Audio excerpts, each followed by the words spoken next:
দিয়ে মাছ দিদি খেয়ে গলা ধরে করছে, আমি কিন্তু মিথ্যে কথা আমার নাই। আমার দাদা দাদা টাকা নিচ্ছি সামনে যে ঢাকা দেহ দিলাম কি বার বার মানে ওই যে মেয়ে ছেলেরা শর্ট ড্রেস পরে এইসব করে, ওই তো মদ গাঁজা হ্যাঁ চেয়ার, এই না? তোর কথা আমার বিশ্বাস হচ্ছে না। আমাকে খুলনা কিন্তু ওরা আজে বাজে শহর না, আমাকে খুলনায় কিন্তু ওইসব বাবা আমি বিশ্বাস করতে পারলাম না। আচ্ছা বন্ধু, কথাটা কি সত্যি? আরে না সত্যি। ওই বাড়া কি কই, তুই কি আমার বিশ্বাস করি না নাকি? সত্যি সত্যি বার হয়েছে, তুই যাবে কিনা তাই কর। তোর কথা আমার তো শুরুতে কোনোদিন বিশ্বাস ছিল না, এত করে যখন করছিস তাহলে হলেও হতে পারে। একটা সত্যি কথা কবি, এই যে বারে যে মেয়ে ছেলেরা নাচ করে, একে কি বাড়িঘর নাই, একে কি বাপ ভাই নাই, এরা কি সব দেখে না? আজকাল এই যে ফেসবুক, এই যে ইউটিউবে, এই যে রিল টিকটক, এই যে যা হয় এ কি দেখা যায়? আমি তো তুই মানে পছন্দই করতে পারি না, আমার গাছ জ্বালা ধরে যায়, একটা ওয়ান জ্বালা, বুঝতে পারি। মানে সত্যি কথা বলতে কি, আমি না ওইরকম খোলামেলা ডান্স, বুঝছিস, কোনোদিন লাইফে দেখি নাই। লজ্জা, মান সম্মানে ভয় করে না, যাই না। ওই এই জন্যই তো তোরে করছি, তুই আমার সাথে চল। ওই দেখা দোস্ত, সেই সময় একটা জামা প্যান্ট ফিরে আসবে না, তোর একবার দেখা মাত্র এর আড়াইশো সামনে যে ঢাকা দেহ দুলানা দেবে না দোস্ত, তোর গাছটা লোক। এই উড়াম করিস না। তুমি বন্ধু, তুই মিথ্যে কথা বলছিস, তুই পরিষ্কার করে কর। পরিষ্কার করে তো করছি তোরে। তুই যদি একদিন যাই দোস্ত, তোর কম করে 7-8 দিন যাওয়া লাগবে দোস্ত। ওরে দেখি মজা রে দোস্ত। ওই যে আমি শুনে আইছি দোস্ত, তুই তোরে নেবো বলে দোস্ত আমি যাই নাই দোস্ত। এই টাকা পয়সা দেখি আসি শালা গল্প দেখছে নাকি? কিরম কি হয়? আমাকে গাঁও গ্রামে কি ওইসব ডান্স নাচ আসতে পারে? কি কয় ও? মদ গাঁজা এগুলো খাবো না? কিরাম করছে টাকা পয়সা কিরাম? আচ্ছা বন্ধু, টাকা পয়সা কিরাম কি লাগবে না কদিন দেই? পড়াতে হবে। আরে টাকার কথা করছে, তুই টাকা নিয়ে তো চিন্তা ভাবনা করতেছিস কেন? আরে ও 2-5 হাজার যা লাগবে না চলদিন, তুই তো না গেলে এই মজা তো পাবি না। এটা কাফা খাবি তো দেখতে পারবি না দোস্ত। আরে 2000-5000 টাকা কি কম নাই? আর ওই 5000 টাকা দিয়ে কি ওইসব দেয়নি? 5000 টাকা দিয়ে আমি বাড়ি টিভিতে ওই ভালো গান চালাই দিয়ে আমি নিজেই টাকা উড়বানি, আমি নিজেই কুড়বানি বন্ধু। আমি ওই 5000 টাকা দিয়ে ওর মধ্যে নেই।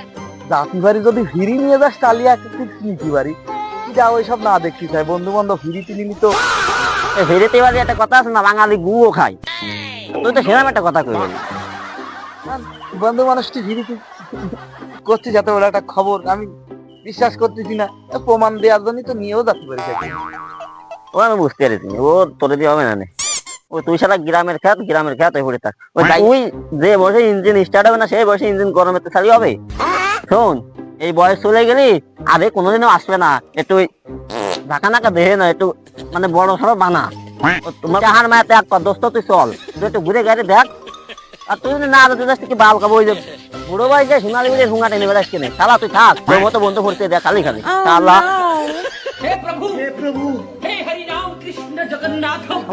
কটা টাকার জন্য সত্যি কি ফাঁস হয়ে গেলাম? আসলে তো কথাটা তো সত্যি, এই বয়স চলে গেলে তো আর ফিরে পাবো না।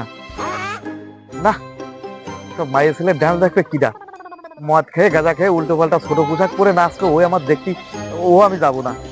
শালা তুই আমার এত বড় কথা শুনে গেলি, রাখ, আমি তোর দাদার কাছে ফোন দেবো, ফোন দিয়ে শালা সব তোর নালিশ করে দেবো। তারপর শালা তুই ঠিক পাস কেনে? হ্যাঁ এখন গেলাম, জাতি আমি ফোন দেবো। শালা টাকা তো আমার দ্বারাও নাই। ভাবিলাম যে গৌদের খানায় শুনে ওর সাথে ওরেই ঘুরে নিয়ে আসছে, তো কাজ হলো না। এখন যাই যদি বড় দাদারে টাকা পাই, আমার তো কষ্ট না, ভালো কথা। খানায় শুনে আমার দাদা টাকা নিচ্ছি, আমার কি খাতে হয় রে? খানায় শুনাই তো কাজ হলো না, যেগুলো তোমার নিতে হবে না, তোমার যাবে না, মাথায় তো কাজ করছে না।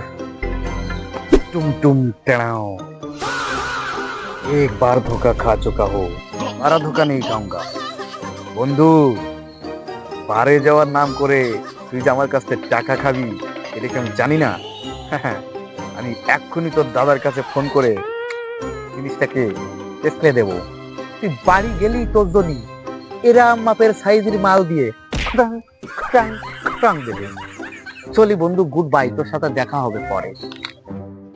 হ্যালো দাদা, আমি বল্টু করছিলাম দাদা, একটা কথা ছিল দাদা, ওই হরি আমার দ্বারা আসছিল দাদা, তো ও নাকি খুলনায় যাবে, ওই খুলনায় নাকি কি বার আইছে নাকি জানে, ওই মেয়ে ছেলেরা ছোট ছোট ড্রেস পরে বুক মুখ দুলোয় নাচে, আবার নাকি মদও খায়, আবার নাকি গাঁজাও খায়, ছেলে পুলে পয়সা উড়োয়, ওই সেরকম নাকি একটা বার খুলেছে। তা আমাকে ওই জায়গায় নিয়ে যাবে বলে আইছিল, বুঝছো দাদা। আমি কি কব, আমি তো টাকার জন্যই পারিনি। আমার যে কি পরিমাণ ছোট বড় কথা কয়ে গেলো দাদা, একসের গালি গালাজ করলো। দাদা আমাদের গ্রাম অঞ্চলের মানুষ এসব তো বোঝে না। দেখা গেল তোমারও মান সম্মান গেল, তারপরে কাকার আরো বংশের মান সম্মান, এটা মান সম্মানের ব্যাপার তো, তুমি একটু দেখো বিষয়টা। আচ্ছা দাদা ঠিক আছে, ঠিক আছে তাহলে রাখতেছি দাদা। এই যে শালা, তুমি শালা আমার মেলা বেশি কথা কয়ে গেছো। ওই হাকু কাজ তোমার 7 দিনেই বলে তুমি আমার গরিব ভিখারি টাকা অমুক তমুক মেলা কিছু কয়ে গেছো শালা। এবার বাড়ি যাও, দেখে তোমার কি করে, নাক মুখ ফাটা ফালা দেবে না শালা। তুমি যাও শালা, ভালো ওষুধ দিয়ে দিছি। দাদা দাদা আরে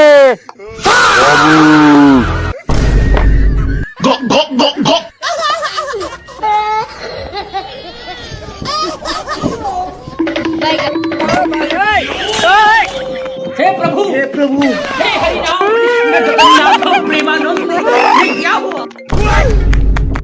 गोलमाल है भाई सब गोलमाल है। আমি তো কিছু বুঝতে পারলাম না। ভালো বলে ভালো করে ডাকলাম, আমার যা হাক দিয়ে আমার তো ডাবল বেঁধে হয়েছে।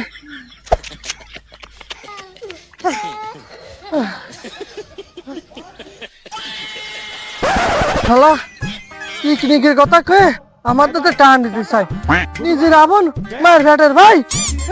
সে যাবে তো সে খুলনা পারে, আমি কিছু জানি না, আমি সবই জানি। খবর ভাইছি তুই ওনি যে কি আরবি আমি জানি না, আমি সব খোঁজ খবর বুঝি না। দাদা আর তোর টাকা দিবানি গুদির মধ্যে ঢুকে শালা এসে বাড়ি আয়। हे प्रभु বাড়ি हे আয়। हरि राम कृष्ण जगन्नाथ प्रेमानंद কি হলো আমি তো কিছু বুঝতে পারলাম না। আমি করলাম দাদা আর সে দিল দাবুর, কি এমন করেছি না। আমি তো কোনো মাই মাসের উন্না দূরে টানি নাই, বা কোনো বিটি মাসের কাপড় দিলেও টানি নাই। মাথায় তো কাজ করতেছে না। তো আইনস্টাইন লোকা ফেস্টিভ্যালের যত সূত্র আছে সব গুলাই ফেললে আমার মাথায় কাজ করতে, মানে এই দাবর তো কিছু তো নেই। আচ্ছা বাড়ি, তুই ফোনে যেটা বলিস সেটা কি সত্যি? হয় একদম সত্যি দাদা। আমি এই যে মাছ দিদি খেয়ে গলা ধরে করছি, আমি কিন্তু মিথ্যে কথা কই না তোমারে। তুমি আমার বড় ভাইয়ের মতো, আমার বড় দাদার মতো। আমি ফোনে দিদা কইছি তোমারে, একদম সত্যি দাদা। ওই যে পিকনিকে যাবে কয়ে, মানে কলেজেতে পিকনিকে যাবে ওই কথা কয়ে তোমার কাছ থেকে টাকা নেবে। তুমি কিন্তু দাদা কোনো মতেও রাজি হইও না, ঠিক আছে দাদা? ঠিক আছে ঠিক আছে, তাহলে আমি কি যাবো এখন? হ্যাঁ যাও, ও বাড়ি এসে নুক, ওরে বাড়ি এসে দেখবানি, যাও। আমি চলে গেলাম। আচ্ছা যাও, আচ্ছা যাও বাড়ি। ঠিক মতো দোষটা দিয়ে দিয়েছি, এখন টুকটুক করে এগোই যাই, বাড়ির অপেক্ষা করি অ্যাকশন টু রিয়াকশন কি হয়। এই হয়তো হতেই পারে। ওই শুয়ারের বাচ্চা হচ্ছে দাদারে ফোন দিয়ে কইছে যে তোমার ভাই এই আসবে, ওই যাই ও ছাড়া এই কাজ কেউ করতে পারে না। যাই দেবো, ওর সাথে আমার কোনো সময় দেখা হবে না নে। তারপরে রে তোর কি হচ্ছে আমি দেখানি। আমি আপাতত বাড়ি যাবো না, সুজি দাঁড়াই, বাড়ি গেলে দাবর খাওয়া লাগবে না আবার।